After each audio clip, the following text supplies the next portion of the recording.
नमस्कार, मैं सोनम सिंह आप सभी का आपके अपने इस यूट्यूब चैनल में स्वागत करती हूँ। अगर आप चैनल में नए हैं तो चैनल को लाइक, सब्सक्राइब और शेयर करना ना भूलें। चलिए स्टार्ट करते हैं। भाषा का कार्य सुनने और बोलने की भूमिका, हिंदी, जो सीटेट में आए हुए क्वेश्चन है, प्रैक्टिस सेट है। क्वेश्चन नंबर 1 है, भाषा और लिपि के बीच एक निश्चित संबंध होता है या कोई निश्चित संबंध नहीं होता, या तार्किक संबंध होता है, या कोई संबंध होता ही नहीं है। तो आपका ऑप्शन बी सही हो जाएगा। भाषा और लिपि के बीच कोई निश्चित संबंध नहीं होता है। क्वेश्चन नंबर 2, साहित्य की किस विधा के शिक्षण में सस्वर पठन सर्वाधिक अपेक्षित है? आत्मकथा में, संस्मरण में, एकांकी में, या फिर जीवनी में? तो ऑप्शन नंबर सी, जीवनी में। साहित्य में एकांकी विधा के शिक्षण में सस्वर पठन सर्वाधिक अपेक्षित है, क्योंकि एकांकी में कोई पात्र होते हैं और प्रत्येक पात्र का भिन्न भिन्न किरदार होता है। उन किरदारों को सस्वर पठन विधि द्वारा सर्वाधिक उपयुक्त तरीके से व्यक्त किया जा सकता है, अर्थात भावानुकूल ध्वनि का उतार चढ़ाव होना चाहिए। क्वेश्चन नंबर 3, सस्वर पठन का मुख्य उद्देश्य है। इस सस्वर पठन का मुख्य उद्देश्य क्या हो सकता है? मौन पठन करना, या बच्चों को पढ़ने संबंधी झिझक को समाप्त करना, या बोल बोल कर पढ़ना, या द्रुत गति से पढ़ना? तो इसमें क्या है, बच्चों को पढ़ने संबंधी झिझक को समाप्त करना। सस्वर पठन में बच्चों की झिझक को समाप्त किया जाता है।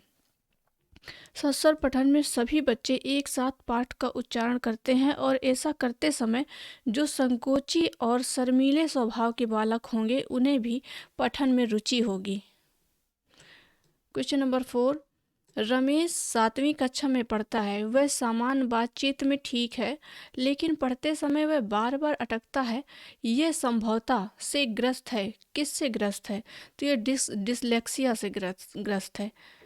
यदि कोई विद्यार्थी समस्या बातचीत में ठीक है, लेकिन पढ़ते समय वह बार बार अटकता है, तो वह विद्यार्थी संभवतः डिसलेक्सिया नामक बीमारी से ग्रसित है। क्वेश्चन नंबर 5, हर व्यक्ति को मौने की सच्चाई दिखाई वाक्य पर चर्चा करने का उद्देश्य है। बच्चों को संज्ञा के प्रयोग का ज्ञान कराना, या बच्चों को सर्वनाम के प्रयोग का ज्ञान कराना।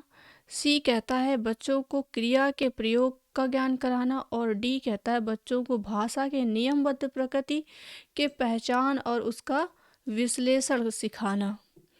आपका ऑप्शन नंबर सही हो जाएगा डी।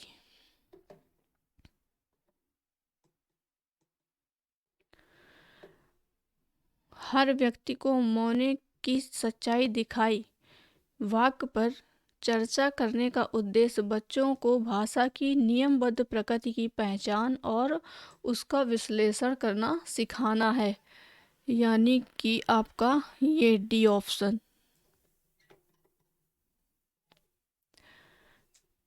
क्वेश्चन नंबर 6, निम्नलिखित में वाचन शिक्षण की विधि नहीं है। ध्वनि साम्य विधि, अनुध्वनि विधि, व्याख्या विधि, समवेत पाठ विधि। इसमें से व्याख्या विधि नहीं है। शिक्षण की विधि नहीं है तो व्याख्या विधि नहीं है। व्याख्या विधि वाचन की विधि नहीं होती है, यह उच्च कक्षाओं में शिक्षण की विधि है। जबकि ध्वनि साम्य विधि, अनुध्वनि विधि एवं समवेत पाठ ध्वनि वाचन, जोर से बोलकर पढ़ने की विधियां हैं।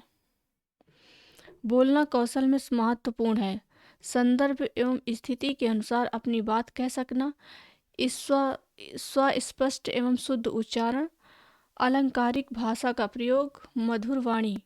तो इसमें आपका ए ऑप्शन सही होगा। संदर्भ एवं स्थिति के अनुसार अपनी बात कह सकना, ये बोलना कौशल में महत्वपूर्ण है।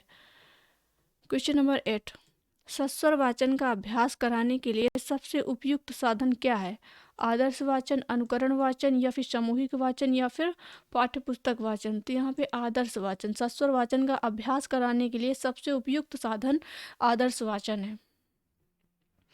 क्वेश्चन नंबर 9, मौन वाचन कब शुरू करना चाहिए? तीसरी कक्षा से, चौथी कक्षा से, छठी कक्षा से, या दूसरी कक्षा से? तो मौन वाचन छठी कक्षा से शुरू करना चाहिए।